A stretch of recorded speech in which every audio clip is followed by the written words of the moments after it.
Bruce Lee Bruce Lee को कौन नहीं जानता, जिन्होंने कहते हैं कि मार्शल आर्ट को जन्म दिया। इतने लेजेंडरी फाइटर थे, इतने लेजेंडरी स्पोर्ट्समैन थे, इतनी फुर्ती थी इसमें, कितने ताकतवर थे और पूरी दुनिया में इनका नाम था ब्रूसली का। आप सभी जानते होंगे ब्रूसली के बारे में। इतने लेजेंडरी फाइटर, इतने लेजेंडरी स्पोर्ट्समैन, पता है किससे इंस्पायर थे?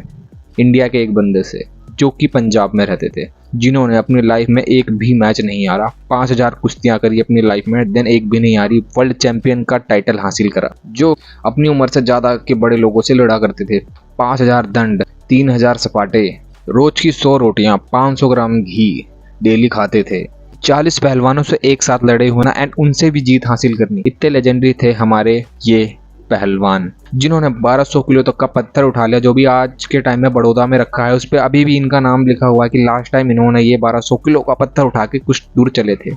हाँ जी, मैं बात कर रहा हूँ गामा पहलवान के बारे में। कई लोग गामा पहलवान को जानते भी होंगे, कई सोशल मीडिया इन्फ्लुएंसर से सुना हुआ कि कितने लेजेंडरी थे हमारे गामा पहलवान। देन इनका आखिरी टाइम सुन के आप खुद रो पड़ोगे कि ऐसा किसी पहलवान स्पोर्ट्समैन के साथ होना चाहिए, जो कि विश्व में एक लौता था, जो कि इतना ताकतवर था, उससे कोई जीत नहीं पाया। हाँ जी, वही गामा पहलवान जिन्होंने रुस्तुम हिंद, रुस्तुम जहां का खिताब हासिल करा था। और आज भी भारत इन पे गर्व करता है कि ऐसे पहलवान कोई नहीं रहे अभी तक हमारे भारत में।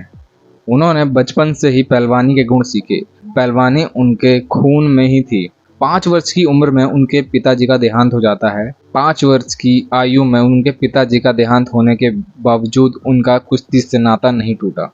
उनके पिताजी के देहांत के बाद मध्य प्रदेश के तथिया के राजा भवानी सिंह ने उन्हें अपने अंडर में ले लिया, ताकि वो उनके अंडर में रह के पहलवानी करे एंड उन्हीं के अंडर वो खाते पीते, देन उनका संरक्षण करते थे, उनका ध्यान करते थे एंड वहीं अपना हार्ड वर्क एंड अपनी कुश्ती की तैयारी करते थे। ये 12 साल की उम्र में ही अपने से 10-15 साल से बड़े पहलवानों को चित कर देते थे।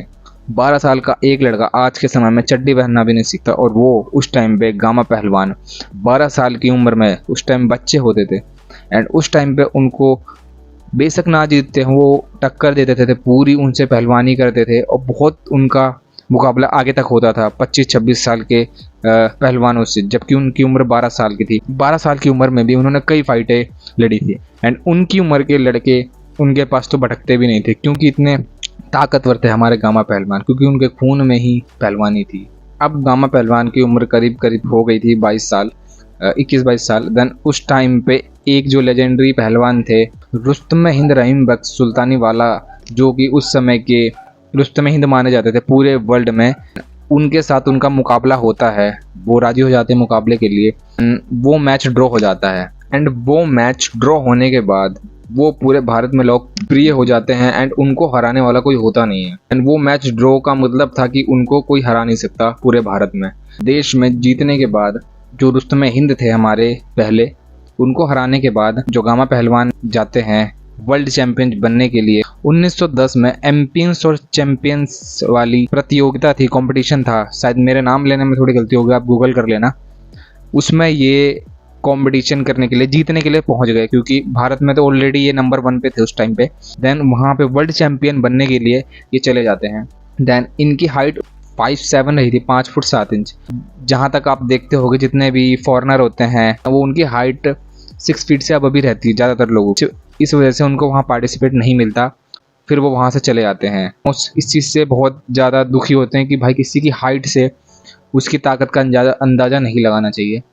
देन जैसे उनका माता फिरा, उन्होंने एक एक करके जितने भी टूर्नामेंट में आए लोग थे उनको सबको चुनौती दे डाली और उनसे कहा कि भाई अगर तुम मेरे से कंपटीशन में जीतोगे तो मैं अपनी सारी जायदाद तुम्हारे नाम कर दूंगा। एंड उस टूर्नामेंट में सबसे पहले एक बंदा आया जिसने उनसे फाइट करी थी, तो 1 मिनट कुछ सेकंड में उन्होंने उस फाइटर को हरा दिया। कुछ दिन के बाद फिर उनका एक मुकाबला होता है जिसमें वो 12 लोगों को हराते हैं एंड 10 सितंबर 1910 का दिन आता है। विश्व विजेता टेनिस लॉस, जब गामा के सामने विश्व विजेता टेनिस लॉस को चुनौती देते हैं लड़ने के लिए, वो रेडी हो जाता है। देन उनसे उनकी फाइट होती है, जब उनको पता लगता है कि कोई ऐसा बंदा है जो सबको हरा रहा है। देन उसके बाद वो टेनिस लॉस करके उसका नाम था, वो जाता है गामा पहलवान के सामने लड़ने। देन 2.5 घंटे इनकी फाइट होती है, मानने वाली बात है 2.5 घंटे तक कोई नतीजा नहीं निकलता, मैच ड्रॉ होता है।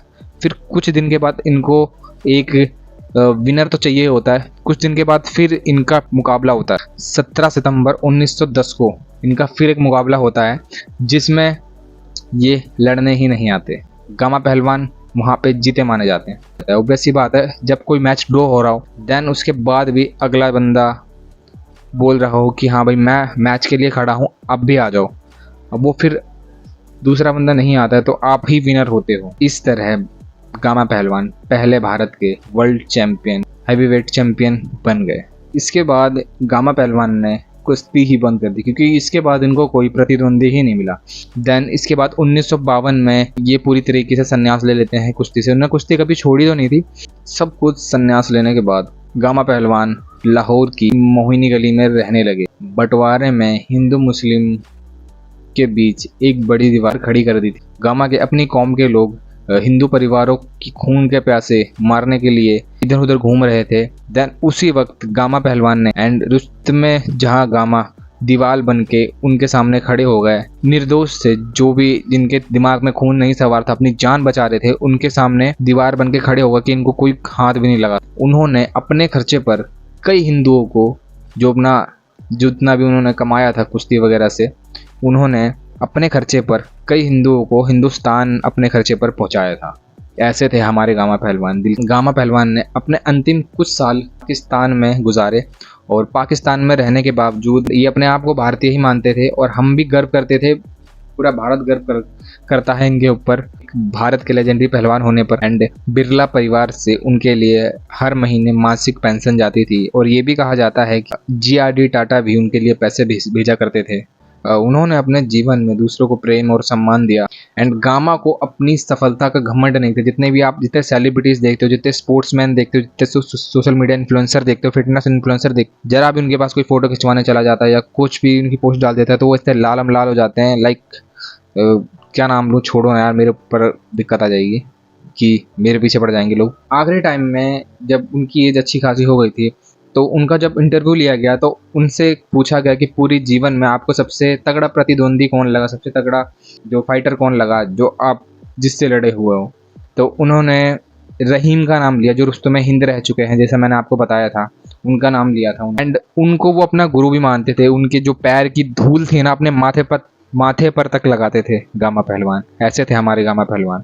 वो ये नहीं मानते थे कि मैंने इसको हराया तो मैं इसका गुरु हूँ, नहीं, वो अपने से बड़े को हमेशा अपना गुरु मानते थे क्योंकि ऐसा नहीं कि किसी को हराने से उसका ओहदा कम हो जाता है। 23 मई 1960 को इस पहलवान ने दुनिया से विदाई ले ली। एंड आज भी अगर किसी भारतीय की जबान पे इनका नाम आ जाता है तो उनकी आंख में अलग ही चमक रहती है।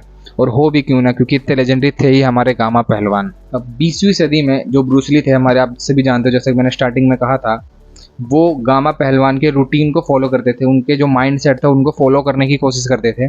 आप खुद सोचो, ब्रूस ली ऑलरेडी लेजेंडरी है और हमारे गामा पहलवान तो है। आप आज सुन रहे हो गामा पहलवान के बारे में सोशल मीडिया सब जगह से। ब्रूस ली तो जब सोशल मीडिया नहीं था उससे पहले भी उसकी मूवीज वगैरह चलती थी। गामा पहलवान की तो मूवी नहीं थी कोई। तो हम ब्रूस ली को इतना लेजेंडरी मानते हैं और वो बंदा हमारे गामा पहलवान से इंस्पायर हुआ। गामा पहलवान जी कितने बड़े थे आप खुद सोचो। आज भी पटियाला के नेशनल इंस्टीट्यूट में उनके जो पहलवानी के औजार थे, लाइक दंड जिससे लगाते थे, पहलवानी करते थे, जिससे भी अपना कसरत एक्सरसाइज करते थे, आज भी वहाँ पर थे। उनका नाम लिखा हुआ है कि ये चीज़ इनकी थी वहाँ पे। एंड बात आती है उनके जो 1200 किलो का पत्थर जो उन्होंने उठाया था, रियल है कि फेक है, मैं आपको बताता हूँ। बड़ौदा में 1902 में जब एक फाइट के लिए ट्रैवलिंग करने के लिए गए तो बड़ौदा में एक जगह थी, वहाँ पे 1200 किलो का पत्थर था।